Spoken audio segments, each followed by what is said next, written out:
نحمدہ صلی اللہ رسولہ الکریم اما بعد اعوذ باللہ من الشیطان الرجیم بسم اللہ الرحمن الرحیم السلام علیکم ورحمۃ اللہ وبرکاتہ۔ میں ہوں حکیم آصف علی راؤ۔ آج کا جو موضوع ترتیب دے رہے ہیں وہ آج کل کا جو پھل آ رہا ہے مارکیٹ کے اندر، آڑو، جس کو پیچ بھی کہا جاتا ہے، اگر اس کا استعمال دیکھیں تو اس کا استعمال اللہ رب العزت نے ایک مخصوص قوانین کے تحت ترتیب دیا، کیونکہ اس کے مزاج کو دیکھیں تو اس کا مزاج اگر سبز دیکھتے ہیں آڑو تو اس کا مزاج تر گرم بنتا ہے، اگر ہم اس کو دیکھیں تھوڑا سا بلیک ہونا شروع ہو جائے یا ڈارک کلر میں آنا شروع ہو جائے تو اس کا مزاج سرد تر بن جاتا ہے۔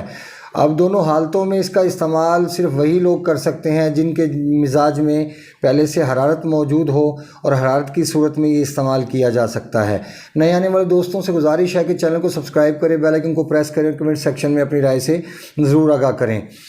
آڑو کا استعمال چونکہ اس کا مزاج سرد تر ہے، اور جو پختہ ہے اور جو گرین کلر کا آڑو ہوتا ہے جس میں تھوڑی سی سبز شائننگ آ رہی ہوتی ہے، اس کا استعمال تب بھی کیا جا سکتا ہے۔ دونوں حالتوں میں استعمال تبھی ہوگا کہ جب ہمارے جسم میں صفرا کی پیدائش زیادہ ہو رہی ہوگی اور جسم میں وہ اسٹاک ہوتا جا رہا ہوگا، کیونکہ آڑو کا استعمال ہمارے جسم میں نفق شکم کا باعث بنتا ہے، پیٹ میں درد کا باعث بنتا ہے، اور ہاضمے کو خراب کرنے کا بھی باعث بن سکتا ہے، لیکن صرف اسی صورت میں یہ فائدہ پہنچائے گا کہ جب ہمارے جسم میں حرارت ہوگی۔ دو صورتوں میں اس کا استعمال نہیں کیا جا سکتا، اور دو صورتوں میں اس کا استعمال کیا جا سکتا ہے۔ اب کون سی دو صورتیں ہیں جہاں پہ اس کا استعمال نہیں کیا جا سکتا؟ ایک تو خشکی کی کیفیت میں جب تیزابیت اپنے عروج پہ ہو تب بھی اس کا استعمال نہیں کیا جا سکتا، اور ایک اس وقت جب جسم میں رطوبات کی زیادتی ہو تب بھی اس کا استعمال نہیں کیا جا سکتا۔ اگر جسم میں صفرا بڑھ جائے، حرارت بڑھ جائے تو تب بھی اس کا استعمال کیا جا سکتا ہے، اس کو یرکان اصغر کہتے ہیں۔ اگر پیلا یرکان ہو جائے تو تب بھی اس کا استعمال کیا جا سکتا ہے۔ اگر عورتوں کے اندر کوئی دودھ کے مسائل بنتے ہیں، بچے دودھ فیڈ کرتے ہیں اور دودھ میں کمی واقع ہو جاتی ہے، تو یہ دودھ کو بڑھانے کی بھی صلاحیت رکھتا ہے، اور یہ ہاضمے کے نظام کو بھی بہتر کرتا ہے۔ لیکن کون سے ہاضمے کے نظام؟ جو صفرا کی وجہ سے، جو حرارت کی زیادتی کی وجہ سے ہاضمے کا نظام خراب ہو، جس میں یلو کلر کے موشن آئیں۔ اب اس کا استعمال دوسری جگہ پہ کہاں کیا جا سکتا ہے؟ جہاں پہ ہمارے جسم میں نفق شکم نہ ہوتی ہو، گیس نہ ہوتی ہو، قبض کے مسائل کا سامنا نہ کرنا پڑتا ہو، تب بھی اس کا استعمال کیا جا سکتا ہے۔ چونکہ یہ محرک اعصاب ہے، اور محرک اعصاب ہونے کی وجہ سے جب ہمارے جسم میں صفرا بڑھ جاتا ہے، حرارت بڑھ جاتی ہے،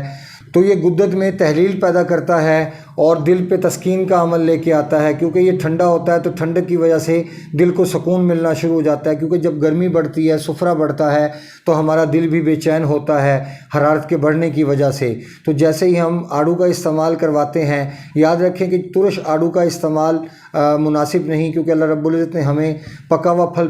کھانے کے لیے پیدا فرمایا ہے، کچا پھل کھانے کے لیے پیدا نہیں فرمایا، نہ ہی کچی سبزیاں کھانے کے لیے پیدا فرمایا۔ یاد رکھیں کوئی بھی چیز ہے اس کو پکی ہوئی حالت میں کھانے کا حکم دیا گیا ہے۔ اگر کوئی چیز اپنی حد سے زیادہ پک کے ختم ہونے کے قریب جاتی ہے تب بھی اس کا استعمال ممنوع ہے۔ جیسے آم کی بات کرتے ہیں تو آم کا استعمال جب سیزن شروع ہوتا ہے تو اوائل سیزن کے اندر بھی اس کا استعمال نہیں کرنا چاہیے، کیونکہ پیسہ کمانے کی خاطر کچا پھل مارکیٹ میں پھینکنا شروع کر دیا جاتا ہے، جو ہماری صحت کے حوالے سے نقصان دہ ثابت ہوتا ہے۔ اور جب پھر سیزن ختم ہونے والا ہو، جب پھل جا رہا ہو، اور یاد رکھیں اس ٹائم بھی پھل کھانا چھوڑ دینا چاہیے، کیونکہ یہ دونوں کنڈیشن ایسی ہوتی ہیں کہ جہاں پہ پھل کھانے کا ہمیں فائدہ اٹھانے کی بجائے ہمیں نقصان پہنچتا ہے، اور ہم بدستور تکلیف کی طرف جاتے ہیں اور بیمار ہوتے چلے جاتے ہیں، کیونکہ کوئی بھی چیز اللہ رب العزت نے بغیر مقصد کے ترتیب نہیں فرمائی۔ کیونکہ جب یہ اس کا مزاج ہم سرد تر دیکھتے ہیں، اس کے مزاج کے سرد تر ہونے کی وجہ سے یہ محرک اعصاب ہے، اعصاب کو قوت دیتا ہے،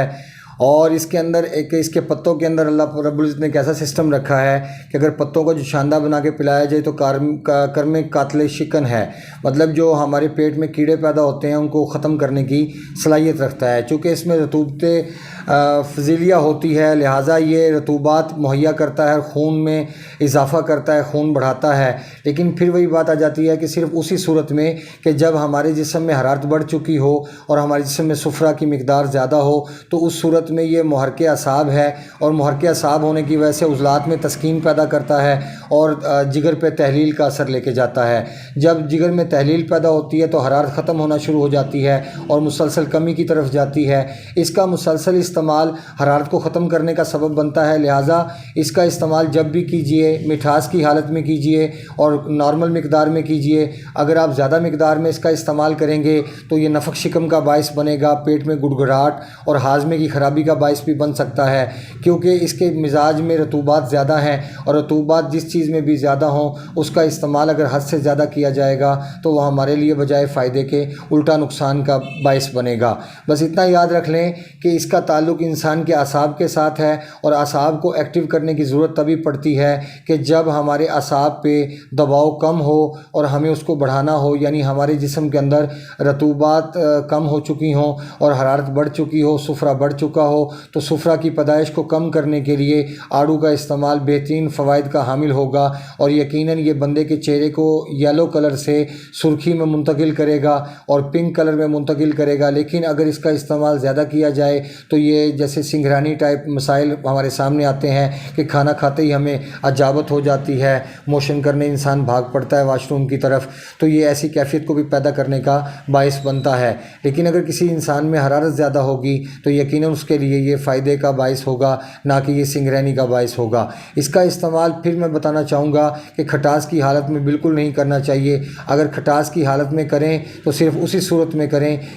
جب رطوبات کی زیادتی ہو تو کھٹے پھل کا استعمال کر سکتے ہیں۔ اگر رطوبات کم ہوں ہمارے جسم میں تو پھر ہم رطوبات کا استعمال نہیں کر سکتے، کیونکہ رطوبات جب حرارت بڑھ جائے گی تو ہمارے جسم میں رطوبات چاہیے ہوں گی، کیونکہ حرارت بھی رطوبات کو خشک کرنے کا باعث بنتی ہے اور رطوبات کو کم کرنے کا باعث بنتی ہے۔ جب رطوبات کم ہوں گی تو یقیناً ہمیں اپنے اعصاب کو قوت دینا پڑے گی، اور جیسے جیسے ہمارا اعصاب قوت پکڑتے جائے گا ویسے ویسے ہمارے مسائل حل ہوتے چلے جائیں گے، اور ہمارے یورین کا کلر بھی نارمل ہوگا، ہمارے چہرے کا کلر بھی نارمل ہوگا۔ اگر یلو کلر کے ایموشن آتے ہیں وہ بھی نارمل ہو جائیں گے، اگر یورین یلو کلر کا آتا ہے تب بھی نارمل ہو جائے گا۔ یاد رکھیں تقطیر البول، پیلا یرکان، ایسی حالتوں میں بھی اس کا استعمال بہت فائدہ مند ثابت ہوتا ہے۔ اپنا اپنے دوست احباب کا خیال رکھیں، ملتے ہیں انشاءاللہ مزید انفارمیٹیو ویڈیو کے ساتھ۔ وما علینا الا البلاغ المبین۔ السلام علیکم ورحمۃ اللہ وبرکاتہ۔